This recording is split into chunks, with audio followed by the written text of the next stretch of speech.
Hello everybody, my name is Dr. Adrian Barragan. I'm a faculty within the Department of Veterinary and Biomedical Sciences at Penn State. Today with me is Dr. Brown, who is also a faculty in the Department of Veterinary and Biomedical Sciences, and Dina Johnson, who is one of our students in our major.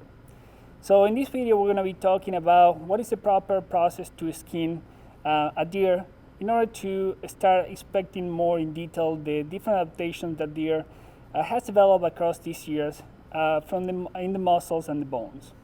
So the first important concept that we need to know about skinning the deer is the position of the animal. So the animal has to be in a lateral left position, meaning that the lateral left side of the animal is going to be facing down against the ground. And the reason that we do that is because the deer are ruminant animals, and they have 4 stomachs, and the largest stomach is called the rumen. It's in the left side, and it takes most of the space in the abdominal cavity. So in order to prevent that rumen to block all the organs or to take all the view when we open the cavities, we put that side facing the ground, so when we open the cavity, we can inspect at first sight the other important organs as well. So the next topic that we need to talk, concept that we need to talk when we skin the deer is where we're going to do our initial cut. The initial cut, we're going to start it in the chin, in the middle line of the chin. And we're going to do a small cut just to open the skin. And after we do the small cut, so as you see, I'm going to put the blade of the knife facing down toward the skin. I'm going to do a small cut. And then after that, I'm gonna actually change the position of the blade, and the blade now is gonna be facing out. And the reason I'm doing this is to prevent that blade to cut any of the important internal organs that we need to inspect when we dissect or do the necropsy of the deer. The important concept that we need to keep in mind is that we need to try to avoid to contact the blade of the knife as much as possible with the hair of the deer, which can get that blade dull really rapidly.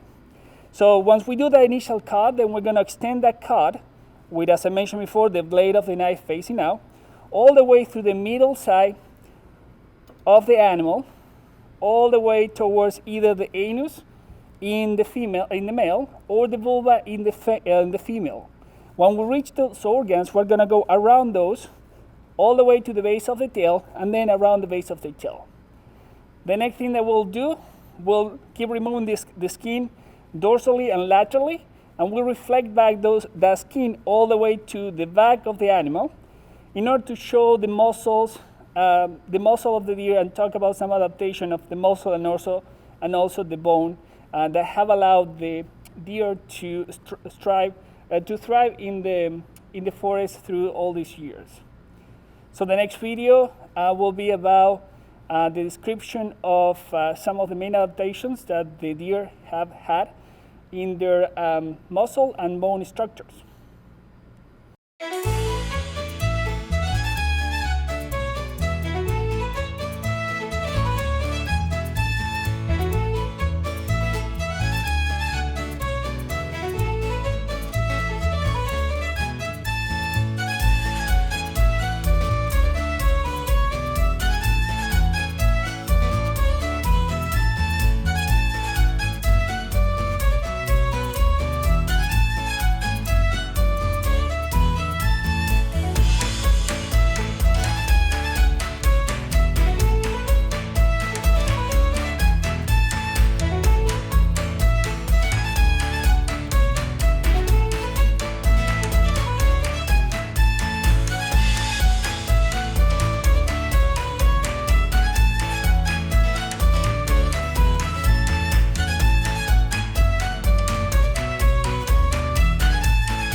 Alright, so now we have finished the skinning process of this deer.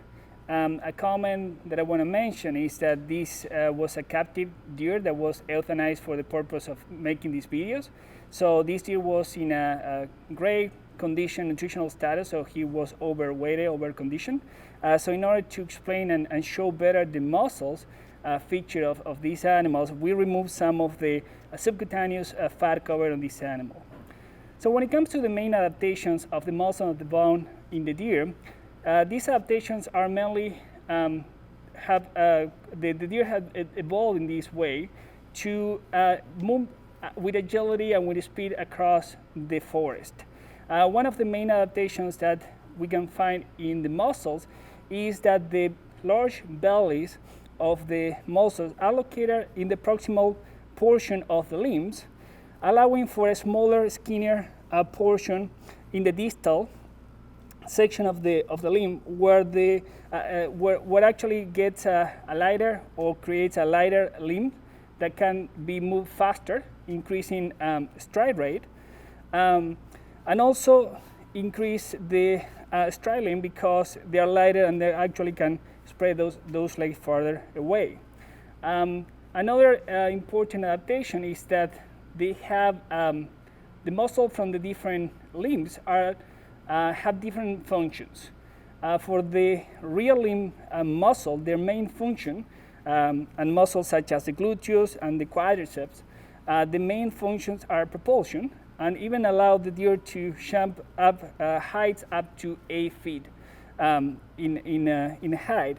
And when, in the other hand, for the front limb muscle, such as the tricep and the bicep, the main function of this muscle is for steering, allowing that deer to move with agility and avoiding objects in forestry areas, for instance, when they're running away from predators. Now, when we look at the bones adaptations, we can see a similar trend where we see a really skinny portion of the part of the distal part of the leg, and which is actually an elongated feet. Deers are ungulate animals, which means that they walk on tiptoes and chew toes or fingers would be the same as the third and the fourth finger or toe in the human. And they also have vestigial toes in each side that are called declos, that these one only contact with the ground in soft terrain or while jumping. So these also allow this skinny end and also skinny contact or narrow contact with the ground, allow this deer to move with agility and fast across the wooded areas in the forest. The other big adaptation when it comes to bones that the deer has is that they lack on a collarbone or clavicle, which leaves the scapula, allow the scapula to move freely, to increase lateral movement of the front limbs, improve steering while running. The other big advantage of that is that by not having a clavicle, that allows this limb to extend longer, and which actually is going to increase the stride length. And as I mentioned before, is one of the main adaptations for increasing speed and agility as well.